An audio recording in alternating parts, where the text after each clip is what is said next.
Oh, thank you. Christmas gift. That's gorgeous. Oh, thanks. Have you been watching the Olympics? Watching a lot of the Olympics. I spent a lot of time last night watching the ice dancing because somebody told me earlier, I'm not one of those people that doesn't pay attention to who's won already, so I knew we'd finish second, so I was like, let me watch and see how they did. And the night before, I watched a lot of crashing in the ice dancing, which I wasn't expecting. You know, I watched the Olympics because I'm the agony of defeat person. You know? You want to see people fall. Winter Olympics has great agony of defeat. You know, it's like lots of snow flying and, you know, and people falling on the ice and kind of bleeding.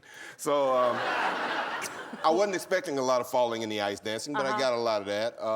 Kind of disappointed in the young lady that missed her $1 million opportunity in the snowboard race. Oh, how bad was that? She looked back at the wrong time. Well, she kind of, you know, did a little trick and probably something she does like 8 times a week and never falls. Right. But big moment came and just landed kind of funny. But that kind of pressure, and I'm surprised we don't see more people falling down on the ice. That's hard.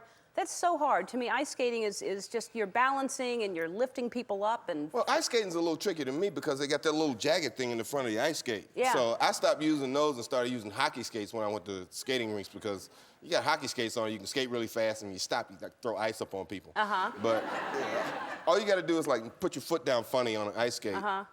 See, I've never even I don't know how to ice skate, so that to me seems hard anyway. I can't believe that. Well, it's true. Never been on a pair of ice? Never actually been on a pair of ice skates? Never. I don't even know how to roller skate. Come on. I swear. Whoa. I don't. Now, that's a project. See, now you got to go to a roller rink and shoot a show. I've tried, and I'm the person on the edge just like holding on, just pulling myself along. And that can be interesting, too. If you want to teach me how, I'll go to a rink with you and you can teach me how. Oh, I'll ice skate with you, yeah, no problem. All right, all of it sounds very dangerous to me.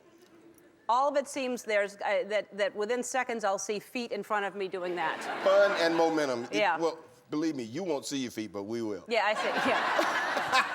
All right. Well, you do like to see people fall down. You're just laughing at the thought of me falling. Oh, yeah. Yeah.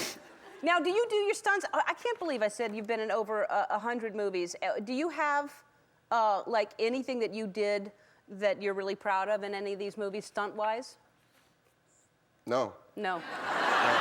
You let somebody else do it. Oh, totally. I have a great stunt man. He's done some amazing things for me. One of my favorite movies to watch is Long Kiss Goodnight because, I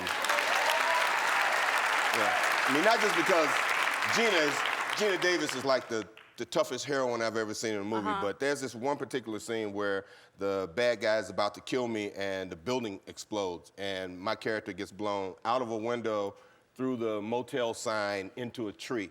And I stood outside and watched my stuntman like do that 3 times. I mean, they had him on like this big jerk line, and he would like blow out of that window through this motel sign that was like 30 feet away, and then through a tree that was like 20 feet away, and this big bank of snow would fall. And then I would go there and lay down, and they'd pour snow on me, and I'd get up and like, this is great. I want to mention this because your wife is in Freedom Land, which I saw the movie and I loved it, and scary. And your wife is an actress also. You've been together 26 years, which is a long time. Well, married 26 years. Oh, yeah. Yeah, we lived together 10 years before that. That's right. Yeah, so, we actually lived together 10 years before we got married, so it's 36. And so you proposed to her?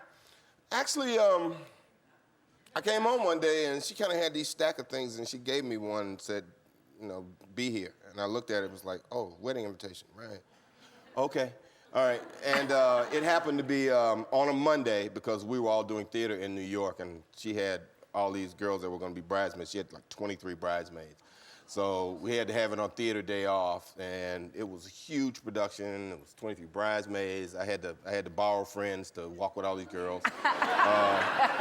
And we had dancers and singers. It was such a big production that it got reviewed in the Atlanta Journal-Constitution entertainment section. It's the best show in town that week. That's hilarious. Yeah. She just puts a whole wedding together and just gives you the invitation? Yeah, well, she knew, and But it worked. 26 years later, still together. That's amazing. Well, congratulations. Thank you. And Freedom Land is in theaters right now. And we'll see you again soon, and I'll be saying he'll have 150 movies, too. Yeah, Snakes on a Plane. Yeah, Snakes on the Plane. That's the next one, which, oh, come on. That's just two scary things. You gotta love that. Oh, you do. You have to love that Yeah. name. And it's basically is what it is. There's Yeah, snakes on a plane. I didn't even read the script. I just saw it said snakes on a plane. Okay, good. I'm there. So that's exactly what it is. 500 poisonous snakes released on a flight while people are from flying? Hawaii to LA, and they time release halfway there, so we can't go back, and we got to keep going. And it's fun. Oh God. All right. Well, come back and talk to us about that. Oh yeah. Okay. Bring some snakes too. All right. Fine. All right. I'll do that. I just won't ice skate.